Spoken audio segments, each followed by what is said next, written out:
사랑합니다. 축복합니다.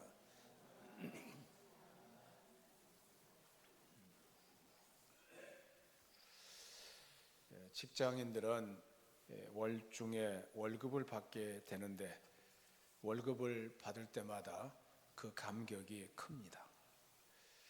월급을 영어로 셀러리라고 말하는데, 셀러리라고 하는 이 말은 또 월급을 받는 사람을 셀러리맨이라고 하는데, 셀러리라는 말의 본래의 뜻은 솔트머니라는 뜻입니다.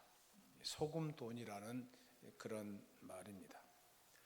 한 달 일하면서 이런 일도 보고 저런 일도 겪고 그만두고 싶을 때도 있고, 일하는 것이 지겨울 때도 있지 않습니까? 그래서 그 고생 끝에 받는 월급이기 때문에 가치가 있는 소금 돈이라는 뜻입니다. 그러니까 월급은 아주 고귀하다는 그런 말입니다. 예수님 당시에도 소금은 몹시 귀중한 것이었습니다. 당시 로마인들에게 태양과 소금보다 더 좋은 것은 없다는 격언이 있었습니다. 요즘은 소금이 흔하지만은 그 당시에는 소금이 몹시 귀했습니다. 유대 땅에 소금은 땅 속에서 캐내는 바위덩이와 같은 암염이었습니다. 예수님은 제자들을 향해서 사람들이 좋아하고 고귀하게 여기는 금덩이나 보석으로 비유하지 않으시고 너희는 세상의 소금이다 라고 말씀하셨습니다. 사실 소금은 좀 평범한 것입니다. 그러나 소중한 것입니다. 우리가 설탕은 안 먹어도 삽니다. 금이나 은이나 부하가 없어도 삽니다. 그러나 소금이 없이는 생명을 연장시킬 수가 없습니다. 사실 예수님께서 사랑하는 제자들에게 너희는 세상의 소금이다 라고 말씀하실 때 이 말씀은 제자들에게 주는 최고의 찬사라고 말할 수 있습니다. 귀한 일을 하는 사람들을 가리켜서 세상의 소금과 같은 사람이라고 말합니다. 너희는 이 세상에서 없어서는 안 될 가치 있는 존재라고 인정해 주었던 것입니다. 이것은 예수님께서 제자들을 소금처럼 소중한 존재인 것을 말씀하신 것입니다. 너희는 세상의 소금이니라는 제목으로 은혜를 나누고자 합니다. 오늘 13절 말씀을 다시 한번 읽습니다. 13절입니다. 시작. 너희는 세상의 소금이니 소금이 만일 그 맛을 잃으면 무엇으로 짜게 하리요? 후에는 아무 쓸데없어 다만 밖에 버려져 사람에게 밟힐 뿐이니라.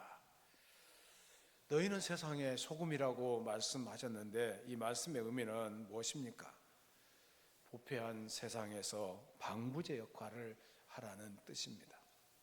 소금은 음식물이 부패하지 않도록 보호하는 데 사용되는 것을 우리 모두가 아는 사실입니다. 예수님 당시에 팔레스타인 지역에서는 생선을 소금에 절여서 오래 두고 먹었습니다. 풀타크라는 사람은 이런 표현을 했습니다. 고기란 죽은 것이다. 만일 그것만 있으면 곧 썩을 것이다. 그러나 소금은 그것을 보존하고 신선하게 해줄 것이다. 그러므로 소금은 죽은 시체에 불어 넣어주는 새로운 영혼과 같은 존재다라는 표현을 썼습니다. 예수님 당시에는 전기도 없었고 냉장고도 없었던 시기였기 때문에 열대지방 황무지에서는 소금이 하는 역할이 얼마나 중요했는지 우리는 알 수가 있습니다. 반드시 있어야 하는 것, 필수품이 바로 소금이었고 이것 없이는 생활 자체가 힘들었다는 것을 알 수가 있습니다. 소금이 이처럼 꼭 필요한 필수품이었다는 것을 말씀하고 있습니다. 예수님께서 말씀하시기를 너희는 세상의 소금이다 라고 말씀하셨는데 이것은 소금이 음식의 부패를 막아주는 것처럼 예수님의 제자들은 부패한 세상에서 방부제 역할을 하라는 것입니다. 예수님이 없는 사회, 소금기가 전혀 없는 세상, 소금과 같은 최후의 진실한 그리스도인까지 다 사라져버리면 이 사회는 어떻게 유지되겠습니까? 복음의 빛이 완전히 사라져버린다면 그리스도가 없는 문명, 그리스도인이 없는 사회, 복음이 없는 현장을 한번 상상해 보십시오. 얼마나 끔찍한 세상이 될 것인가를 알 수가 있습니다. 우리나라 현실은 어떻습니까? 정치, 경제, 사회, 문화 모든 영역이 얼마나 부패하였습니까? 그런데 소금의 역할을 감당해야 할 성도들이 소금의 역할을 감당하기는커녕 부패한 모습이 된다면 이 사회는 얼마나 엉망진창이 되겠습니까? 예수님 우리 성도들이 이러한 부패한 문명과 사회의 역사 속에서 썩음을 방지하는 소금이 되어야 한다라고 말씀하고 계십니다.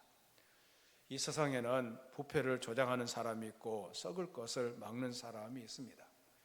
사람이나 물질이 남을 썩게 만드는가 하면은 학문이나 사상이나 예술도 썩게 하고 또 썩게 만드는 것도 있습니다. 외형적으로 보면은 오늘날 세상을 부패하게 하는 자들이 인기가 있고 썩게 하는 자들이 존경받는 위치에 있는 경우도 많습니다. 이러한 세상에서 우리 그리스도인들은 과연 썩어가는 것을 막는 방부제인가 아니면은 썩게 하는 누룩인가 현재 자기 위치에서 자신을 돌아보아야 할 것입니다. 히브리 사람들은 믿을 만한 사람, 그 인격이 진실하고 하나님을 향한 자세에 있어서 변질되지 않고 충성스러운 무균질 같은 사람을 가리켜서 소금 같은 사람이라고 말했습니다. 또한 그들이 약속할 때 그 약속이 변하지 않는 약속이 되기를 바라면서 이 약속을 가리켜서 소금 언약이라고 말했습니다. 예수님께서도 우리에게 변질되기 쉬운 시대에 신실한 약속, 변함없는 약속에 의해서 살아가는 소금과 같은 존재가 되기를 바라실 때 우리 모두가 주님의 말씀에 아멘으로 응답하는 우리 모두가 되어야 합니다. 현실의 많은 문제들은 거의가 어떤 사람이 되기보다는 어떠한 일을 행하려고 하는 데서 발생하는 것이라고 생각됩니다.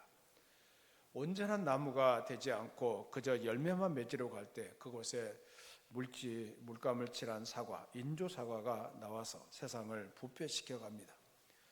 우리가 어떤 사람이 되어야 할 것인가, 하나님께서 요구하시는 인격과 됨됨이는 어떤 사람인가에 집중해야 합니다. 예수님께서 이런 사람을 복되다라고 말씀하시는 것에 그 말씀에 귀를 기울여야 할 줄로 믿습니다. 그리스도인의 사명은 신앙과 공동체뿐만 아니라 정치, 경제, 사회, 문화 등 각 분야에서 참여해서 주님 보시기에 아름다운 소금의 역할을 감당해야 할 것입니다. 오늘의 현실이 어두울수록 이 시대가 암담하면 암담할수록 예수님께서 우리에게 주신 이 메시지, 너희는 세상의 소금이다, 이 말씀에 귀를 기울여야 할 줄로 믿습니다. 너희들 때문에 이 사회가 썩지 말아야 할 것이라 아니냐고 하신 말씀입니다. 이 사회가 이렇게 총체적인 부패에 허덕이고 그 까닭을 멀리서 찾을 것이 아니라 바로 나에게서, 우리에게서, 한국교회에서 이 문제 원인을 찾아야 할 것입니다. 많은 그리스도인들이 소금의 사명을 저버렸기 때문에 부패가 가속화되고 또 소금 노릇을 하지 못하고 그 맛을 잃어버린 결과 나의 잘못이 더욱 크다는 것을 인정하면서 하나님 앞에 겸손하게 회개하는 그런 모습이 되어야 할 줄로 믿습니다. 너희는 세상의 소금이라고 말씀하실 때 이 말씀의 두 번째 의미는 무엇이냐면은 몸이 건조한 세상에서 조미료와 같은 역할을 하라는 것입니다. 옛날 페르시아 제국의 어느 왕에게 3명의 공주가 있었습니다. 큰 딸이 이 아버지에게 이렇게 말했습니다. 아버지, 저는 이 세상의 모든 황금보다 아버지를 더 사랑합니다. 아버지는 이 말을 듣고 흡족해 했습니다. 둘째 딸이 또 말합니다. 아버지, 저는 이 세상 보석보다 아버지를 더 사랑합니다. 역시 흡족해 했습니다. 이어서 막내딸이 말합니다. 아버지, 저는 아버지를 소금같이 사랑합니다 라고 말했습니다. 막내딸이 이 한 말에 대해서 굉장히 섭섭하게 생각을 하고 있었습니다. 옆에서 이 이야기를 듣고 있던 왕궁의 요리사가 다음날 아침에 소금을 넣지 않은 음식을 준비했습니다. 음식을 먹던 왕이 버럭 화를 냈습니다. 아니, 음식이 왜 이 모양이야? 그때 요리사가 답변하기를, 왕이시여, 어제 셋째 공주님께서 소금같이 사랑하신다는 말씀을 기억하시는지요? 왕궁 요리사는 왕에게 소금의 중요성과 셋째 공주의 말이 얼마나 귀한 말인지를 알리고자 했다고 합니다. 예수님께서 너희는 세상의 소금이라고 말씀하실 때 소금에 여러 가지 역할이 있지만은 그 가운데 방부제 역할 다음으로 조미료 역할을 한다는 것을 말씀하고 있습니다. 음식을 여러분이 만드셔서 잘 아시겠지만은 소금을 넣지 않으면은 음식의 제맛을 내지 못합니다. 소금이란 스며들므로 맛을 내는 것입니다. 그러니까 소금 그 자체가 녹아지는 희생을 함으로써 맛을 내는 것처럼 성도의 삶도 이웃과의 관계에 있어서 희생하는 삶을 살아감으로써 이웃을 그리스도에게로 인도하는 삶을 살아야 한다는 것입니다. 소금이 녹는다는 것은 본래의 형체가 없어지는 것을 말합니다. 내 모습 그대로 있으면 소금 구실을 할 수가 없습니다. 내가 녹아지고 스며들므로 온전히 재구실을 하게 되는 것입니다. 여러분, 소금으로서의 가치를 나타내는 조미료와 같은 희생의 삶을 살아가는 성도들이 다 되기를 바랍니다. 절망이 있는 곳에 희망을 주시고 미움이 있는 곳에 사랑을 주시고 또 제자들의 발을 씻기신 예수님의 모범을 보이면서 희생적인 모습을 보이면서 우리가 세상에서 녹아지면서 살아가는 삶이 되어야 할 것입니다. 그런데 녹지 않으려는 사람들이 참 많습니다. 자기 이름을 내세우려고 합니다. 자기 견해를 주장합니다. 자기 주장을 얘기합니다. 자기 속에 있는 생각을 항상 꽁꽁 묶어 있으면서 정말 녹지 않으려고 하는 사람들이 너무 많습니다. 내가 신앙으로서 음식의 맛을 내는 소금과 같이 생활하면서 진정 이웃에게 인정받는 삶, 맛을 내는 삶인가를 확인하는 방법이 있습니다. 내가 소속한 그 기관이나 단체에서 내가 빠질 때 사람들이 나에게 어떤 반응을 보이는가를 살펴보아야 합니다. 나는 꼭 요구되는 사람인가 아니면 내가 없어도 에이 그 사람 없어졌어 하면서 기피하는 인물인가 혹은 무관심의 인물이 아닌가를 살펴보아야 할 것입니다. 우리의 삶을 통해서 세상에 살맛 나게 해주는 역할을 감당해야 할 것입니다. 야, 저 사람 매력 있다. 저 사람을 보면은 생기가 돈다. 정말 멋있는 사람이야. 이런 말을 듣는 사람들이 다 돼야 할 줄로 믿습니다. 그래서 내가 만나고 접촉하는 사람들로 말미암아 이런 말을 혹 들어본 적 있습니까? 당신 속에는 속에 있는 그리스도를 나도 알고 싶습니다. 당신이 소유한 그리스도, 당신의 삶을 그렇게 생동감 있게 만드는 그리스도를 내가 믿고 싶습니다. 이런 말이 나올 수 있도록 소금의 역할을 잘 감당해 가야 할 것입니다. 이런 사람이 과연 세상의 소금이다. 예수님께서 하신 말씀대로 사는 사람입니다. 또 누군가가 당신에게 달려와서 당신의 삶을 보니 그 예수님을 나도 알고 싶은데 내게 당신이 믿는 그 신앙을 좀 얘기해 줄 수 없습니까? 라고 말하는 장면이 있어야 될 줄로 믿습니다. 그리스도인은 일부러 자신의 삶을 다르게 살려고 애써 꾸미는 가식적인 모습이 아니라 자연스럽게 그리스도인의 삶을 통해서 하나님께 영광 돌리는 모습이 나타나야 할 줄로 믿습니다. 평범하게 예수님을 믿는 사람처럼 사시면 됩니다. 그러면서 내 속에서 예수 그리스도의 향기가 나타나는 삶을 살아야 할 줄로 압니다. 내가 어떠한 매력과 향기와 아름다움이 나타나고 있는지, 독특한 삶을 나타내고 있는지를 살펴볼 필요가 있습니다. 예수님께서 너희는 세상의 소금이 되라고 말씀을 하신 것입니다. 구체적인 어떤 행동을 통해서, 삶을 통해서 소금이 되라고 말씀하시는 것이 아니라 우리의 삶 자체가 소금의 역할을 감당하는 삶이 되어야 한다는 것을 말씀하고 있습니다. 그리스도가 내 안에 계시면서 그리스도인으로서 도덕적인 형편과 내 신앙의 상태가 어떠한 자리에 놓여 있는가를 우리 스스로를 판단해 볼 필요가 있습니다.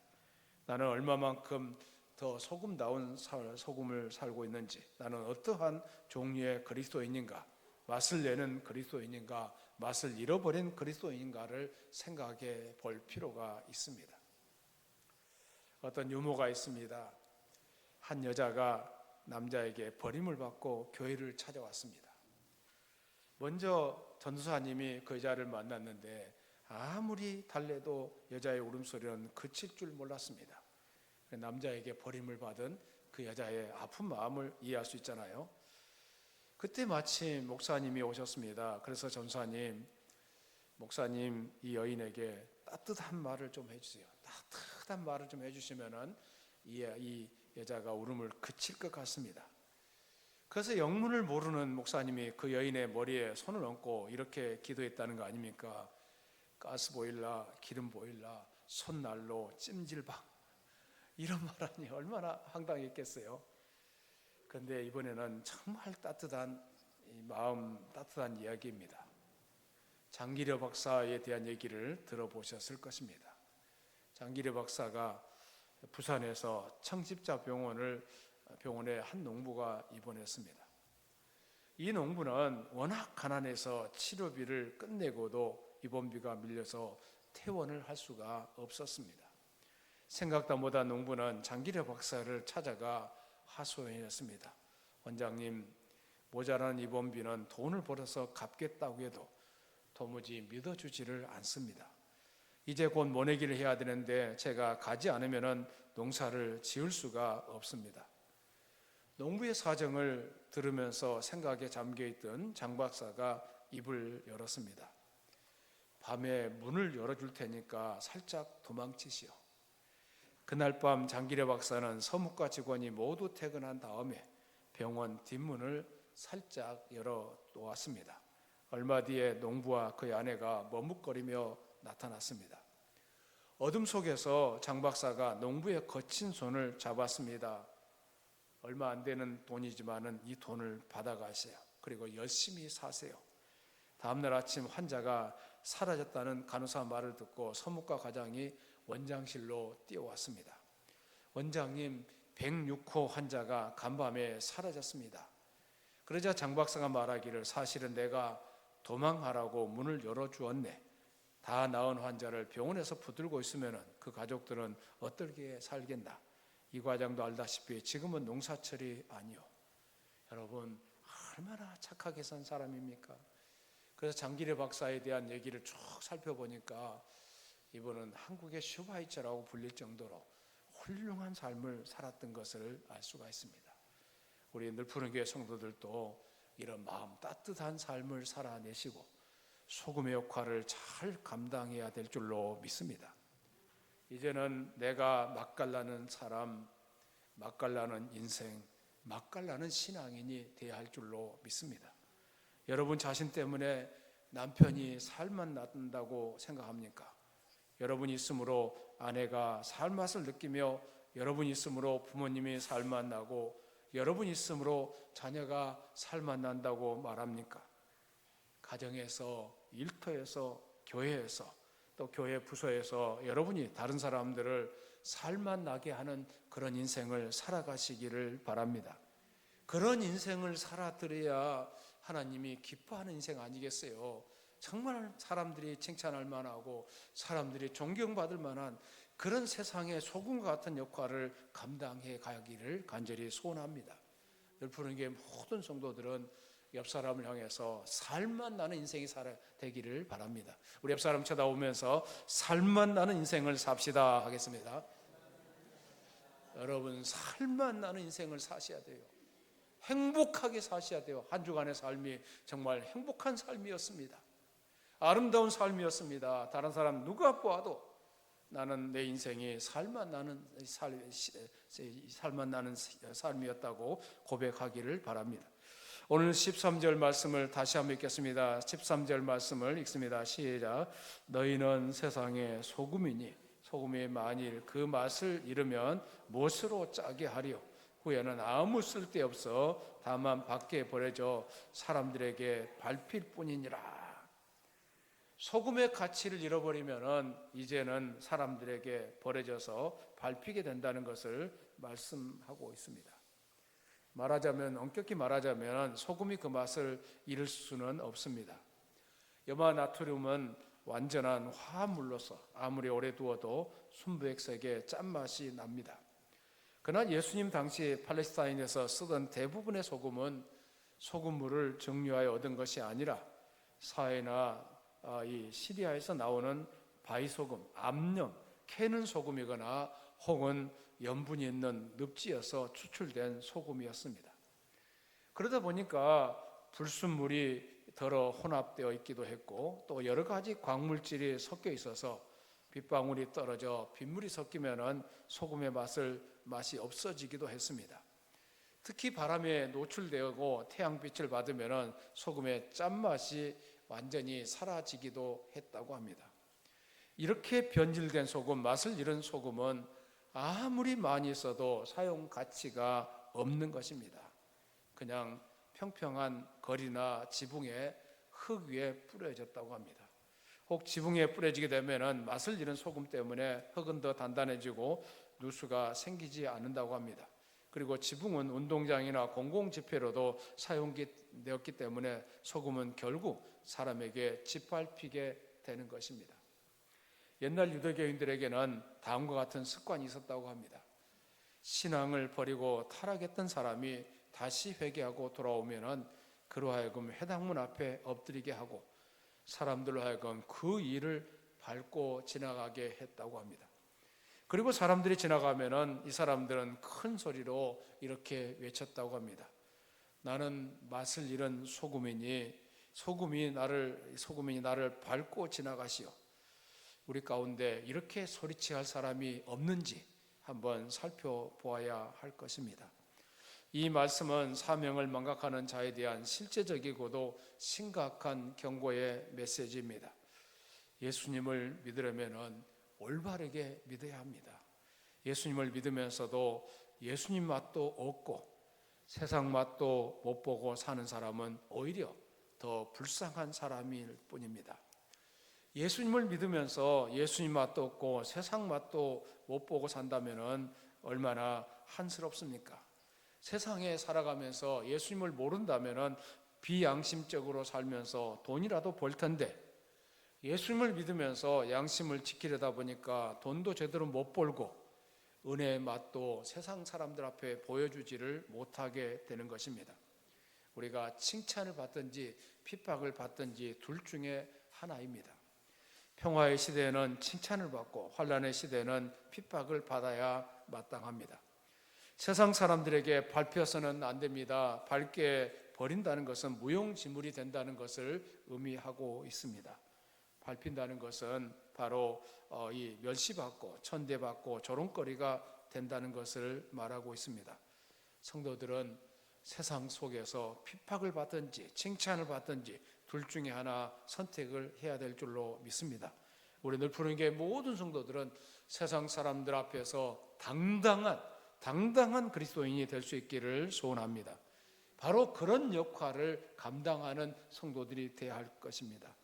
지극히 평범한 가운데서 이 귀한 사명을 감당할 수 있기를 바랍니다.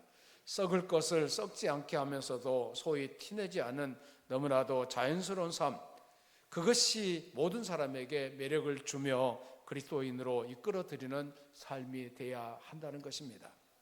영국의 매튜 헨리 목사님은 이런 말을 했습니다. 예수님을 믿는 사람은, 특별히 예수님의 제자가 된 사람들은 선해야 될 뿐만 아니라 선을 행해야 한다라고 말씀하고 있습니다. 선한 삶을 살아가고 선을 행하는 아름다운 삶이 되어야 할 줄로 믿습니다. 위대한 정복자 알렉산더 대왕의 일화가 있습니다. 전쟁 중에 하루는 알렉산더가 잠이 오지 않아서 군대 막사 사이를 돌아보고 있었는데 보초서던 한 젊은 군인이 꾸벅꾸벅 졸고 있었습니다. 졸면 안 되잖아요. 그런데 마음이 상한 알렉산더 대왕은 그 젊은 군인을 흔들어 깨웠습니다. 깜짝 놀라서 깨고 보니까 자기 앞에 대왕이 서 있는 것입니다. 그래서 그는 너무 놀라서 벌벌 떨고 있었습니다. 그렇게 떠는 군인에게 알렉산더는 이름을 물었습니다. 자네 이름이 뭔가? 예, 제 이름은 알렉산더입니다. 다시 한번 묻겠네. 정말 자네 이름이 뭔가? 아, 제 이름이 알렉산더입니다. 이 친구가 나를 놀리나 잠이 덜 깼나 내 이름 말고 자네 이름이 뭔가? 라고 물었습니다. 제 이름은 알렉산더인데요.